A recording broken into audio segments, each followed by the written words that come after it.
Hello and welcome to Stories and Lessons.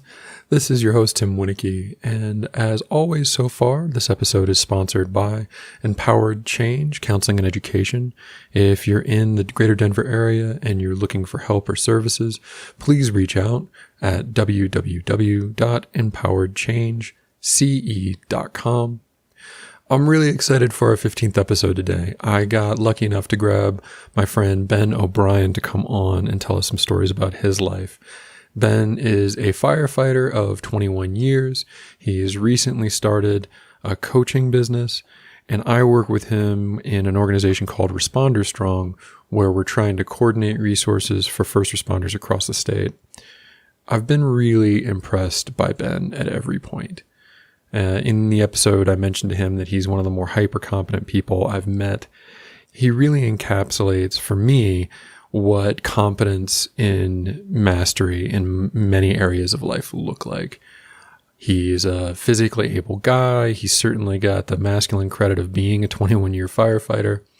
And he's done a lot of work on how to leverage his emotion and connection to empower what he's doing in the world. And he's really kind in this episode today and coming on and sharing how he did that. So I hope you enjoy. If you have any questions or you want to find Ben, his website will be in the show notes, and I'll talk about it at the end of the episode. Enjoy. Hey, Ben, welcome. Good morning. Thanks for having me. Absolutely. Thanks for coming all the way over to the house, man. This is a lot of fun. Yeah. I want to get breakfast and tea, so that's enough worth it. All about the bribery. Mm-hmm. So do me a favor and tell the listeners a little bit about who you are in the world right now. I love that question. Who I am in the world, because it makes me think about trying to think things in a different perspective. I guess the easy one would be I'm a father of two, and I've been a firefighter and paramedic at South Metro, which is in Southeast Denver, for the last 21 years. And really just a human being with the top priority of making this place, the world, a better place because I'm in it, I would say. On top of that, like just personality-wise, I'm a bit edgy, but really with an introspective bend, bit of an outdoor athlete, any kind of adventures involve the backcountry, some place where I can have a connection with something greater than me, I generally seek out. I'd say at this point in my life, I've been, like I said, an athlete that's found it really easy to set physical goals and to chase those down and achieve them. And what I'm trying to do in my life for growth opportunities, set goals in other ways. So doing business in a different way, starting a career, moving on from the fire service, but looking for things that challenge me in ways that are other than just physically, because I've got that. So, well, there's two things, like your humanity is one of the things that drew me to you initially. But one of the things that really kind of drew me to want to be closer to you overall is you are probably one of the more hyper-competent people I know. That's great to hear. Yeah. And that's really come through for me in our work with Responder Strong. Mm-hmm. And watching you wrangle all the cats as we try to come up with curriculum and the leadership there. And then just having done even just a year of work with responders, what I appreciate about you is that you are definitely a guy's guy, like elk hunting, athletic, masculine. Mm-hmm. And I've seen you cry as you tell a story. Well, I got sweaty eyed right there. It's not crying. It's just my eyes are sweating. Oh, is that what that is? Okay. No, it's crying. I'm a crier and a hugger. That's great to hear. I appreciate it. Hyper confidence sounds something I've tried. Well, that's a nice description to have. And I've enjoyed that challenge of wrangling these people that have a lot more knowledge in my head. So it's flattering. Appreciate it. Well, it's also where you're going, right? Like upon leaving the fire service, your plan is to go start a coaching business. Yeah, coaching and public speaking. So, and I think that part of it is I appreciate. Well, I really, to break it down, the coaching business and the public speaking and the leading men's group is all about that, is being emotional and displaying your emotions, all of them, not just the hungry, angry, horny side of the emotional circle, but all of them is what really makes you a resilient man. So It's I'm glad I could. That's apparent when people see me. Well, it only took what, 40 some years to get there? Yeah, 48 took 48. Like years of like poorly leading my children, years of failing at that. Some therapy, some medication.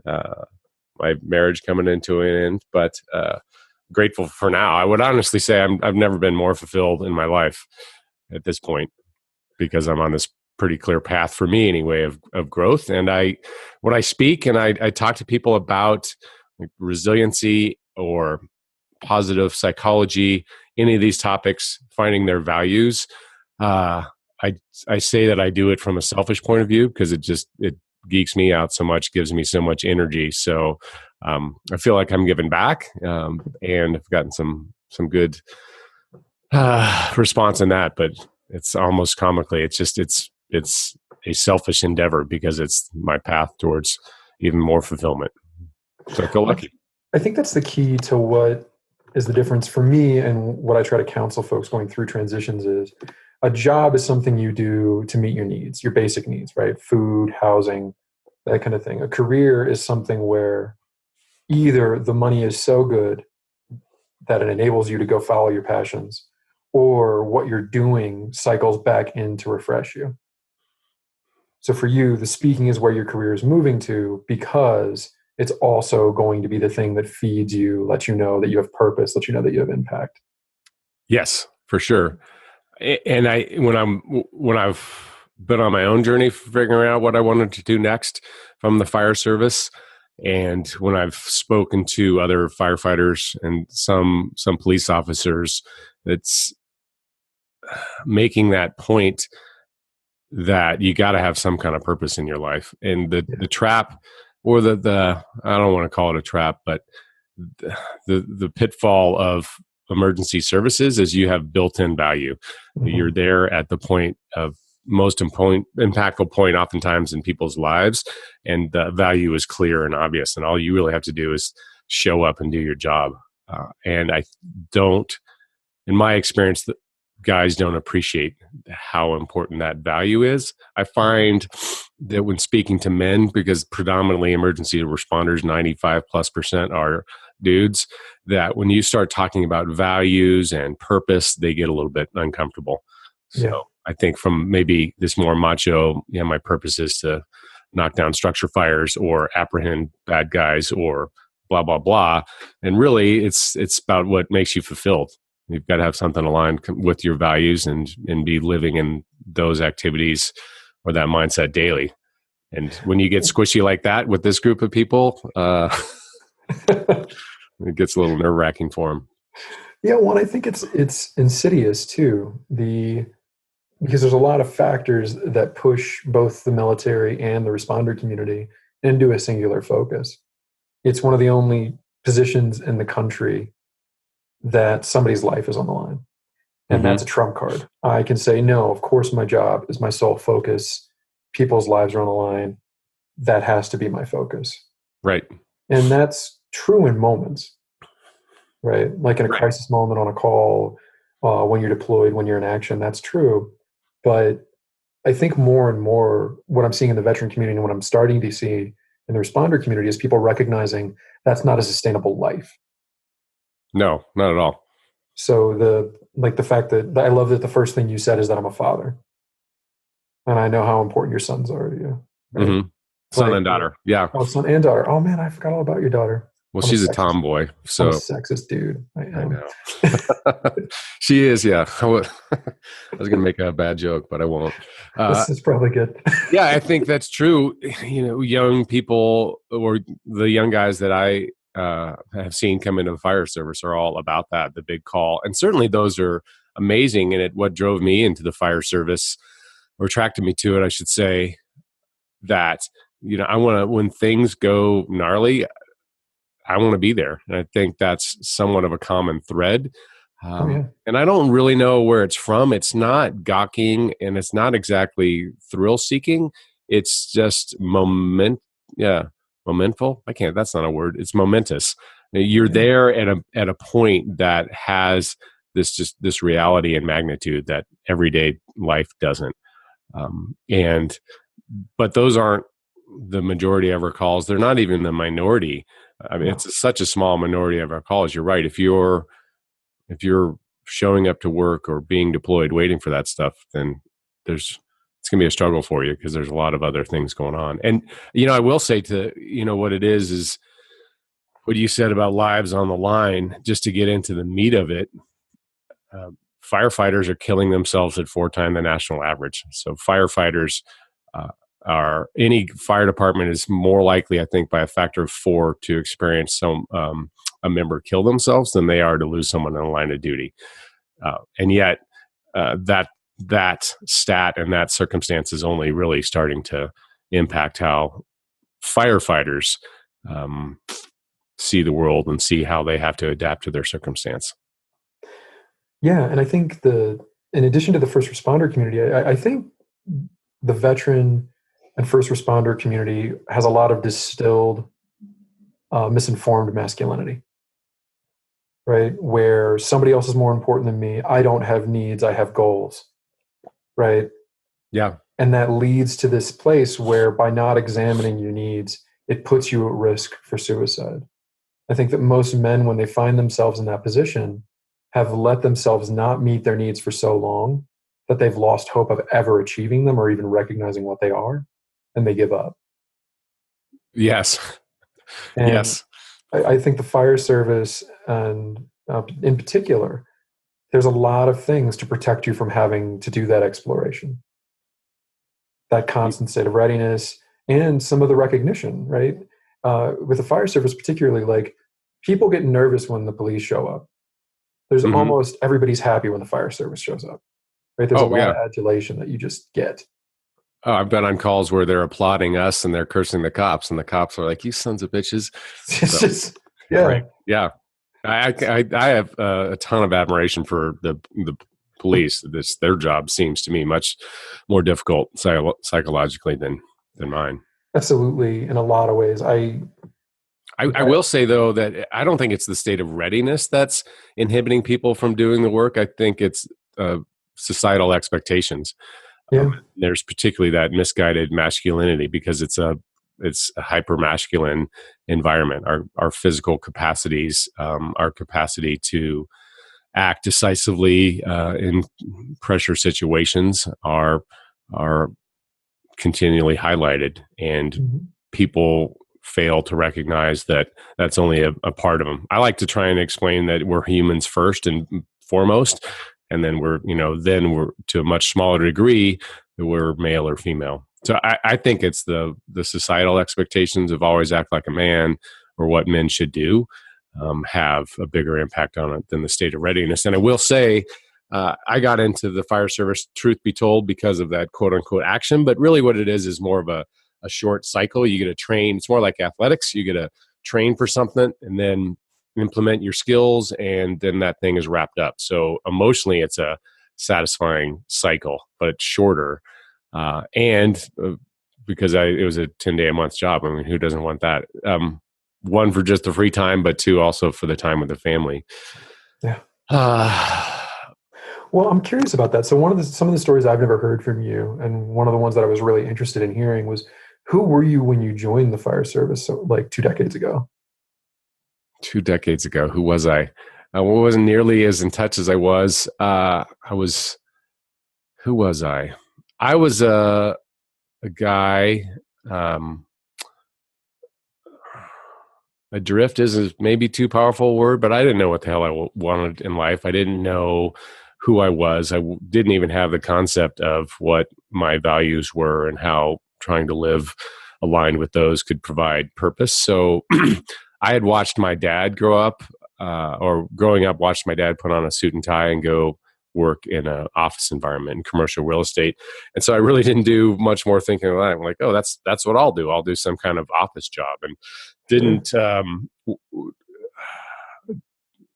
my dad wasn't a person that was self-aware in that regard or give me the guidance of trying to find stuff that I'm interested in, how you actually feel good about your life.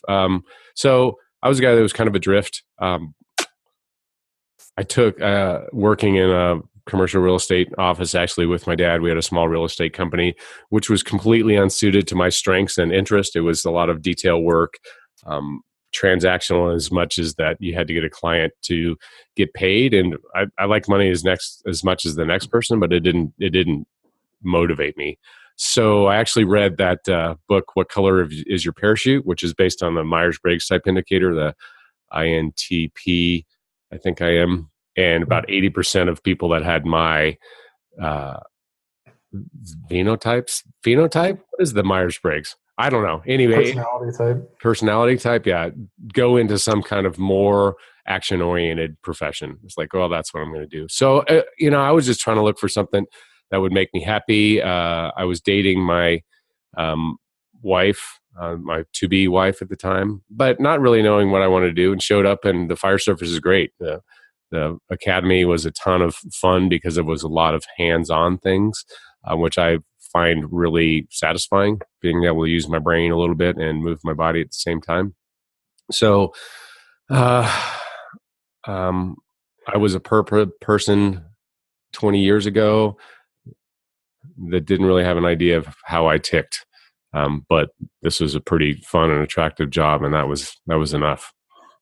Well, I think that's certainly where I went into the military. Mm-hmm. Was I didn't know what I wanted. I didn't know what I was going to do, but I knew I needed a framework and that I wanted purpose, and that putting on a uniform would at least at a minimum give me purpose. Yeah, I think you just much more succinctly stated what I was trying to ramble on about. Yeah. Well, what I particularly like is you tried doing what your dad did, Mm-hmm. which I think most guys either try for what their fathers have or run in the exact opposite direction of what their Mm-hmm. fathers had, Mm-hmm. 18 to 25. And you tried it with your dad. You tried to follow his example, and you're like, this is not working for me. Right. I hate this stifled environment. I hate the transactional nature of this. I miss using the strengths that I have that are different than my father's. Right. And then you get into the fire service, and it's like this breath of fresh air for that. You're Mm-hmm. moving again, you're connecting again. It's not transactional. You're just the guy who shows up when things are bad and you Right. make it better. Right. Right. So how long did that elation in your career last where you kind of cruised on that, like, oh, this is so nice. I missed this. Oh, one thing I've discovered is I'm a poor historian. Oh, a good solid decade. Yeah. So I was hired, went through my rookie year. Actually got married the week after I was done with my rookie year. Oh, wow. Yeah, which was That's a lot cool. in 1 year. A lot of good I things tend to going like on. stack things up. Maybe my last 4 years have been pretty full too. So maybe that's what I do. I cruise for a decade and then I pile a bunch of crap You into it. save up. Right, save up. Uh, and then we had our a daughter. So I think my career I was really pretty happy in for a solid decade, probably around 12, 13 years in. So I would have been, in my early 40s. I Mhm. started trying to determine what I was going to do next.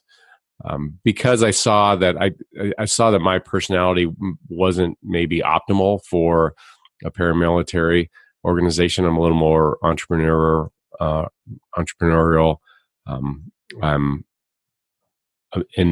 pretty opinionated, right? uh, uh, and so I started trying to figure out what I wanted to do next because it was just kind of running the same old calls. And at that point, what I do remember is if I could just run a structure fire or a really sick medical patient or a gnarly car wreck, one of these calls where we get to apply our skills to affect a substantial outcome in someone's life instead of all of the more routine stuff. So I remember that in my mid 40s, early 40s, starting to be in a place like, oh, this would be better if I could run a good call. And then you'd run a good call, and a good call for us involves personal tragedy for someone else in general, which is ironic. But so that's when I noticed I needed to start trying to figure out what was next. And at that point, my marriage wasn't as good, and so I was struggling more emotionally with that. In hindsight, I understand that I was just a vastly more emotionally sensitive person than I ever appreciated. I had define myself as this person that was just the facts and let me know what's going on and we'll solve the problems. When in reality, my marriage was going south. Our connection had dissolved or disintegrated between my wife and I, and it wasn't particularly acrimonious. It just, I had a lot in my life that was lacking as far as emotional stuff. So, Well, so it sounds like you did, I think what most people do, right, is they push, they plateau until the skills that they used to push before start to fail them. And it takes a while for them to notice and actually take action. right. Right. And so you were in this place where you pushed really hard to build a marriage, to become a father, to step into a career that was going to serve the needs that working with your father hadn't. Mm-hmm. And then you lost yourself in those roles until you got to the point where your needs were starting to beat you up. Like, hey, this fire service thing is great and all, but what about individual achievement? What Mm-hmm. about individual recognition? Mm-hmm. What about your wife do you like? What have you done with her lately that's feeling connected or not? Right. What are we doing next? And Yeah, I that think I got finally, 15 years in or 12 years in, and then I didn't feel like I was growing anymore. And what I've yeah, realized is that's how I define happiness of that just growing towards your potential. That's what is happiness for me. Uh, and you're right. I think those tools I got stale. What really struck me is just this profound lack of awareness. So, and another thing too, and I would just say, I don't really know who the audience for this podcast is, but if it's anybody like me, I think it's important for me to tell my story, which is I'm bipolar, so atypical bipolar, which basically means that um, my brain kind of functions really rapidly like someone with manic depressive, but I don't have the high manic episodes and the low depressive episodes. It's kind of just a modulated curve, if so to speak. And what that created as far as behavior was a lot of irritability because I mhm, think really quickly, and then I was that motion. So I kind of went through this long period of time where I got on medications, which helped tremendously for me, changed my irritability and helped, but it wasn't quite. Uh, it gave me the illusion that I'd fixed the problem, and really what it was is I needed to find more growth, personal growth in my life.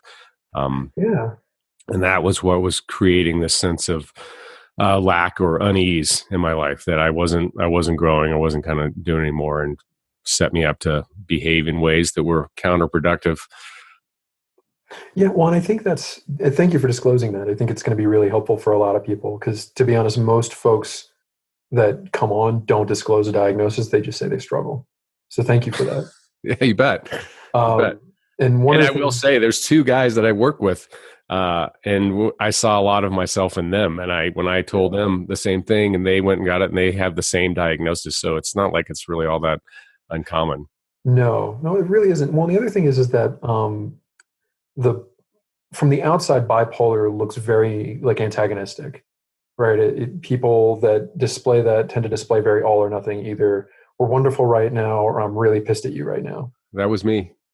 And what people from the outside don't recognize and what you're describing, and I want to touch on this so that if somebody out there is listening and they're struggling or feeling those same things, from the inside, as I understand it, and you certainly would know better than me, it's that you're more sensitive to changes, that the changes that are happening around you and the things you're perceiving impact you, Yes. which, if leveraged, can be very strength based. Like you Yes. notice things more intensely than others, which means that if you don't have the skills to handle what you're noticing, it puts you in these places where it's love and hate. Yeah, and I think for me, that's a very good description of it. So I'm sitting here and I can hear the computer running and things ticking around. So a really low or a porous attentional filter, as I think Hmm. I've heard. So I Yeah. hear all of these things and see these things that, or people like me that others don't. And one of the impacts of that is it's exhausting. Yeah. You end up using your intellect to try and reduce all of that input, and it's like if you're at a noisy concert, it's going to be great for a while, but then after a certain amount of time, it's too much. And that was the life that I lived in a lot, was just this over arousal state, just because I was so uh, sensitive to everything that was coming in. And I think your description of it is that someone that's aggressive, or what word did you use? Anyway, in your Uh, face, basically. yeah. That was me for sure, Hmm. for sure. So Well, and then you followed kind of a normal pattern that most Americans do. You sought avoidance. medication, Oh, right? It helped, and you're like, oh, it's better, and you right, stopped. right. Well, I stayed on the medication, but I didn't. You didn't do any I work thought with it.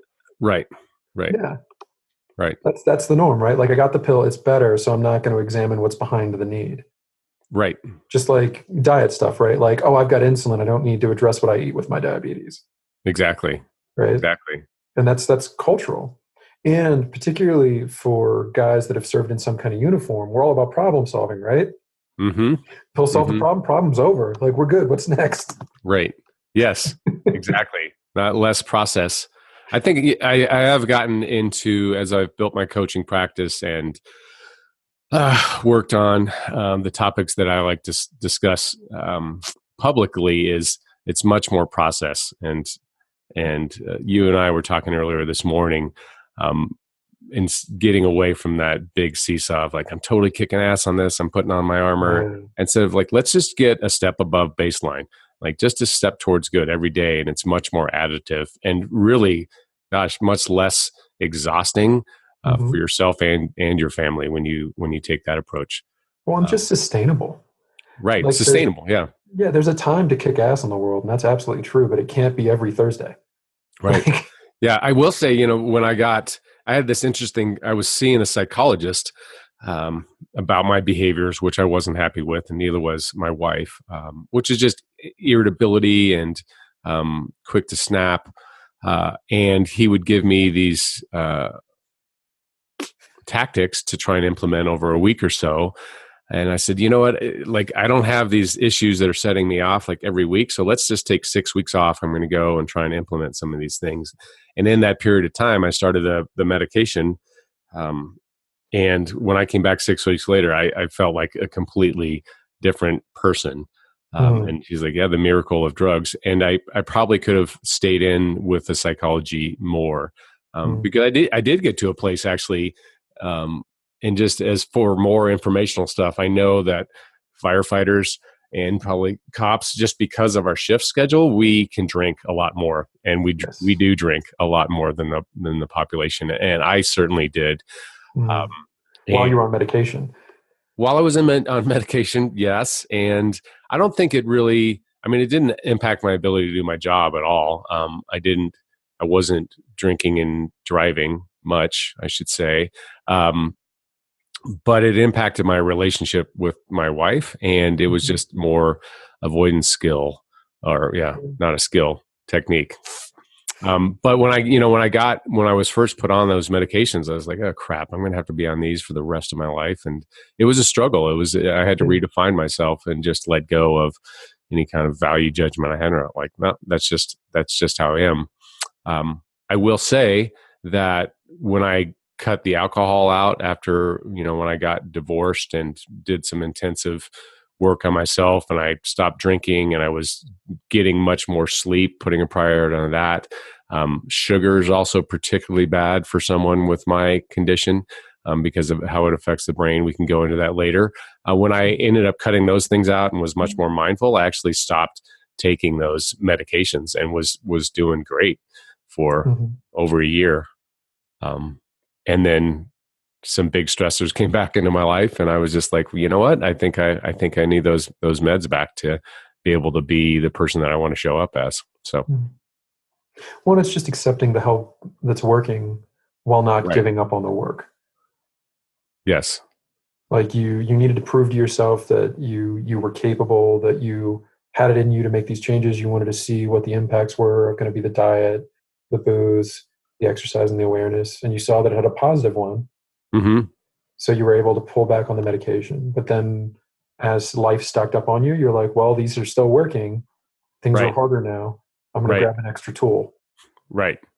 There's Yeah. no And just reason. using like that as a tool. And yeah, I don't know if I'll ever try and get off of it again. I probably will, because um, I think not taking those medications. Well, I know that, talking to my psychiatrist, the reason for those medications is literally to allow the structure of my brain to change because, the pathways that we use most often, the irritability, right, that just becomes more and more ingrained. And then Hmm. we can short circuit that pathway with medication, then we can build new ones. And I know that's what happened with me. So I'd be interested to try and stop again at some point in the future just to get an assessment of that.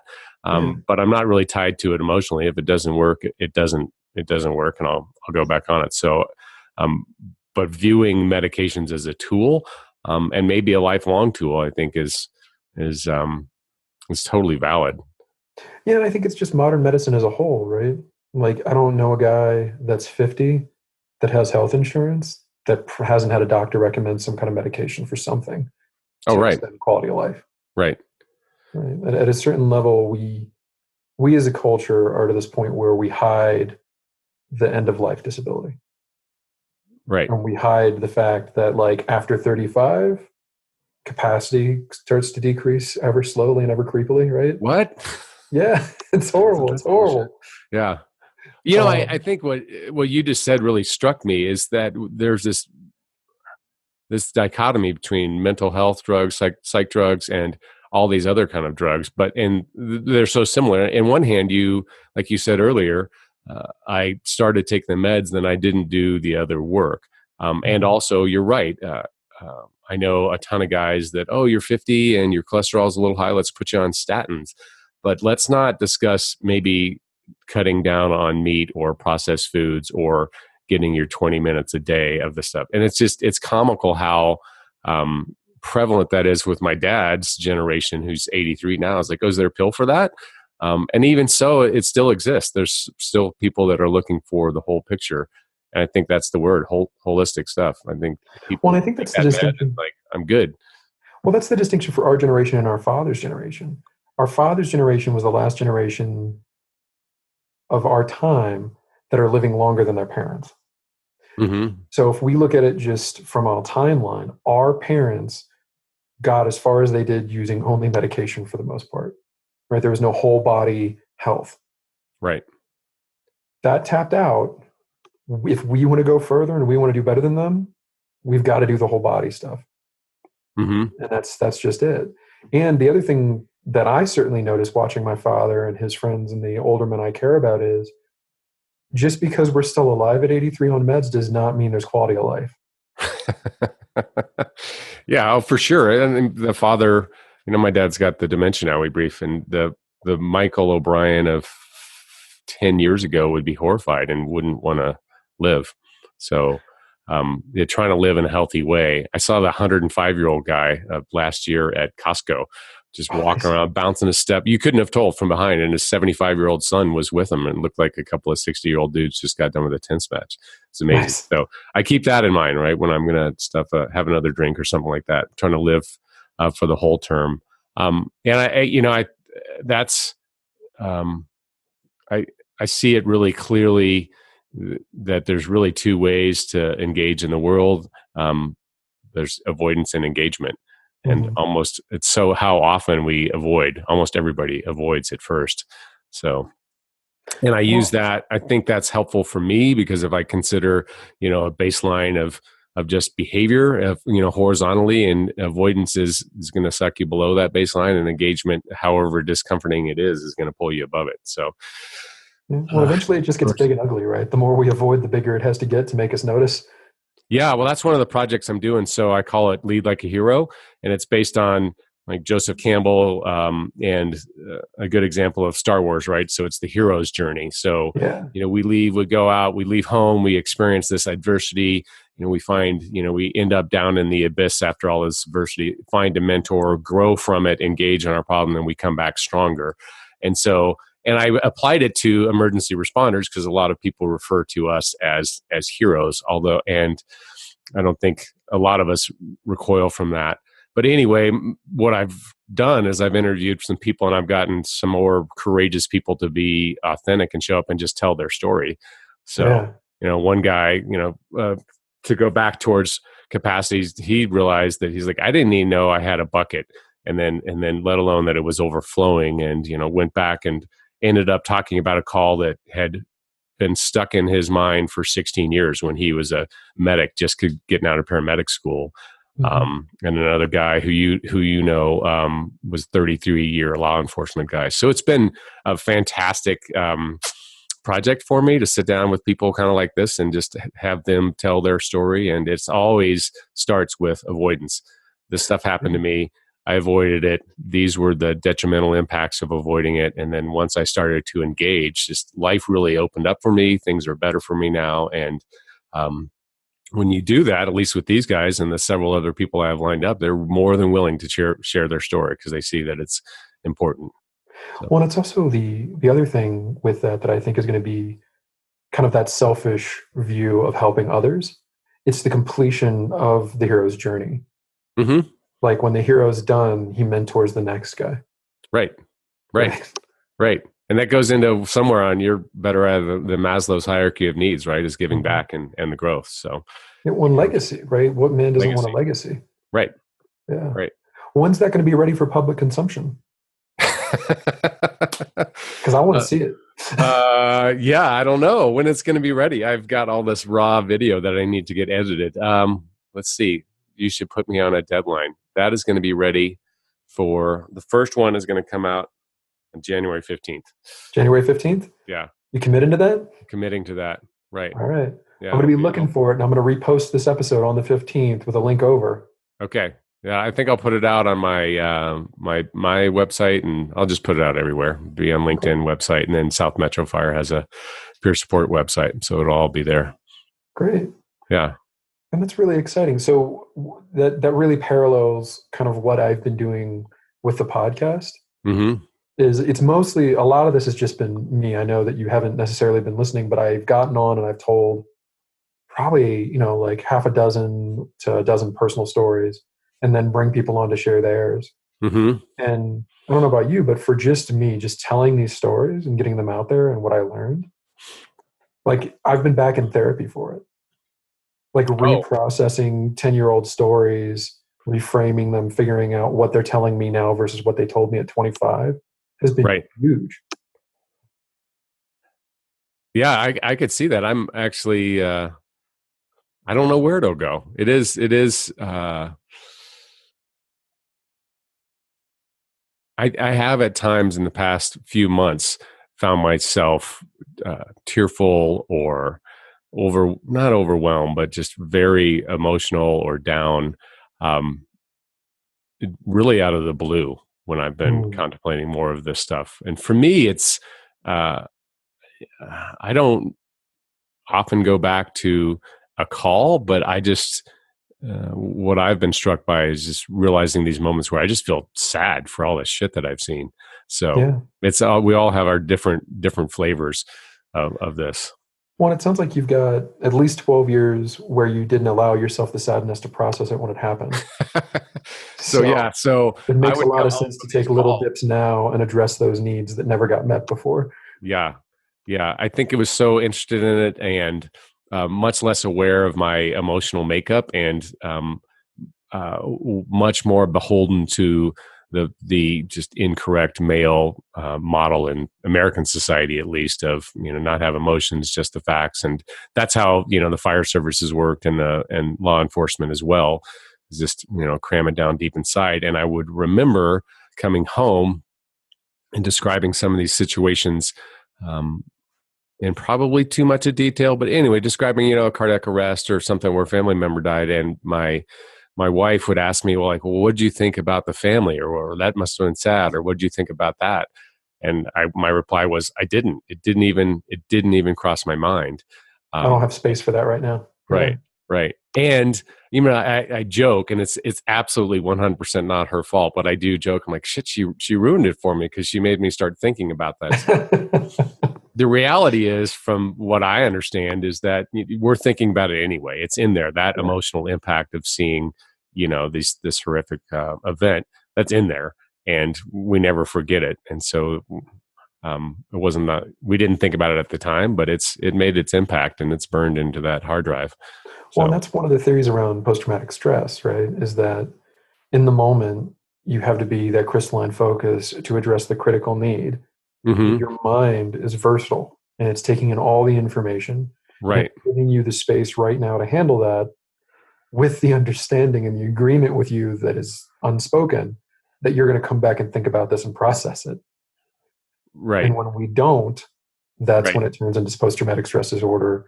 That's when the flashback starts happening. That's our mind telling us, hey, you're not done with that experience yet. You still got work to do on it. Why haven't you done that yet? Yeah. I like to describe it as we're recording in high definition, and then it's getting and we don't know that because we're task focused. And that's the big thing that when I've done diffusings and described to guys is like, it's in there, dude. And it's just, you were focused on that task. And that's why you didn't even notice it. And then to take that further, like, so it's now on our random access memory, basically sitting on our desktop, and that's why it keeps flashing up and our computer's slowing down and all that stuff. It's like we haven't processed this stuff, and so until we do, it's not going to be. It's still going to be there causing problems for us. And I think you probably explained. The goal is to take that event and turn it into something that happened to us, past tense, versus in PTSD it's still happening to us. So right. That's just correct. Sweet. Good job. Yeah. Well, so where can people find you at? Like if they want to hear more about your story, if they want to approach you for coaching. So Benton Obrien. So it's Obrien is how I spell my last name. BentonObrien.com is my website. BentonObrien@gmail.com is my email, which is also on there. You're welcome actually to call me. So that kind of breaks down my various projects that I've been going on. And yeah, you can reach out and I'd be happy to chat with you, and you don't have to hire me as a coach, but I think it's a fun process. I will say one thing that I realized about coaching when I've been developing it for, the last year is how remarkable it is that people can get fulfillment like right off the bat. And that it's actually sustainable when you actually have someone sit down and put some thought into their lives. And determine like, wow, what are my values, or even going through that process, they feel more aligned right in the moment. And then about my coaching, what I think I do is, in all humbleness, I've just been lucky to age really well. I'm athletic and whatnot. So but I really pride myself on just showing up with authenticity, and being comfortable with, well, I had to be, right? Because it ended my marriage, being not the person, being the person I was versus who I thought I should be. That's what, caused me to be an asshole and, abusive. And now being in touch with who I am, which is, I get sweaty eyed and choked up and I love it. And, I think you did earlier this morning, right? Talking about your dad a little bit. Yeah. And, I used to like, oh, that sucks. I apologize. That makes me uncomfortable. And now I'm just purely thankful for it when I see it, particularly in men, because that's living and that's getting in touch with a much more healthy idea of who they are. I like to describe, like this emotional circle. And so there are more society accepted male emotions on one side of the circle, so to speak, and more quote unquote female emotions. But when you look at an open circle, you can easily smash that with force. But if you have a closed ring, then you can't crush it. And so that's what I try and convey to men. And then just really, I think what I've done with the men's groups, which have been great, I've got a great anecdote about that, but is just holding that space for guys, because they're like, oh, that's corny or that's awkward. I'm like, yeah, it is, but it's real, right? And it's necessary. And without being too dramatic, I'm blessed by just seeing a lot of death and destruction and misfortune, and the lesson is like there's no better time than now, because I've seen enough people that were dead and didn't expect to be dead that morning when they left the house to realize that don't put it off. No. Right. Well, the only thing in this world that is truly finite that humanity has to give is time. Right. And Ben, I want you to know it means a lot to me that you're in my circle. It means a lot to me that you're one of those people that I can sit there and get teary-eyed with and have real conversations. Cool. Glad to be here. You came on and shared that today here. Cool. Is there any last thing that you want to leave people with before we jump off? Yeah, that's it. And is that I had this experience 4 years ago that it totally changed my worldview, which is that we're all much, much more alike inside than outside. We're really all the same, right? I was this judgmental dude. I didn't like people that were overweight, and I was like, "You're disgusting," and blah blah blah. And I was at a retreat for a week, and this woman who was classically, way overweight, I don't know, 5'3", 230, the kind of person I would have just been very judgmental of. And she stood up in front of a group and said, it had the amazing amount of courage to be incredibly vulnerable about her life. And that changed my perspective in the world. And then I will just say, I was hosting a group of men with just called a curated men's night, which is just, we're going to have the topic of actually talking about some topics that are on our mind without the pretense of, hey, how's it going? It's great. Or, I made my bonus this year. And I had a friend from college, and he's done very well for himself financially. He's got all the same shit that we got. And he lives in this house that's probably worth, I don't know, $7-10 million. And we went walking in there. He hosted the night, and one of the other men there is a very successful financial planner. So I don't know what he makes. I think he makes $250,000 a year. And what was cool when we started to talk is the financial planner, who's wealthier than 99% of people in the US, said, I just realized I walk in here and I start looking at how expensive this house is, and then I feel inadequate. So here's this guy that's, he's happily married now. He's got kids. He's adopted kids. Great dude. And he's feeling inadequate in spite of the fact that he literally makes more money than 99% of the people on the planet.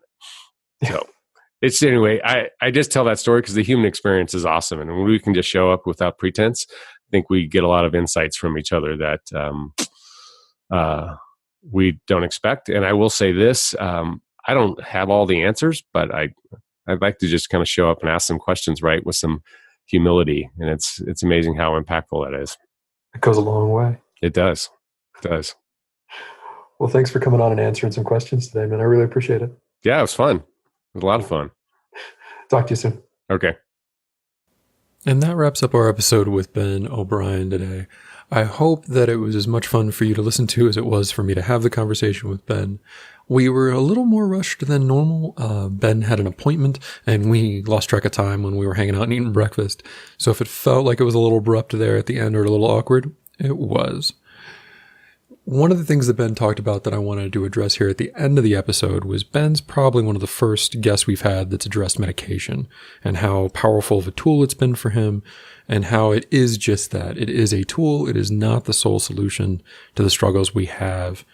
One of the things that I particularly like is how effective he's been around his medications in utilizing medical professionals to help him navigate that. So many of my loved ones and my clients start on medication at some point when life gets hard and then try to get off of it on their own. That's very dangerous. It's my one thing that if you take away anything around different tools that you can use, please, if you're going to use medication, do it with professional support. And if it's rough enough that medication is going to be part of your solution for your mental health struggles, then I promise you, counseling is also going to be a part of that solution.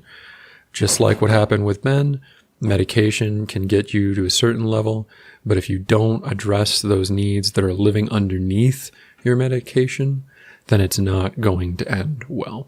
So, take that lesson from Ben, take it from me as a professional, utilize all the resources and tools that are available to you, and utilize them with professionals who know what they're doing with them.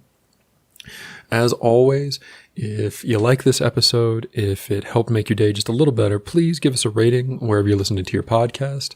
If you want to know more about upcoming guests, different events that I'm doing here in Denver, or just have solid resources that I find out on the web, please like us and follow us on Facebook at empowered.change.ce. And for Ben Obrien, look for his website in the show notes. I'm really excited to hear about his Heroes project that he's working on. I'll be sure to post that up on the Facebook page. And I see if I can remember, I'm going to try to put it back into the show notes once he actually gets it launched. Again, thanks for listening. I hope it made your day a little bit better, and we look forward to you being here next time.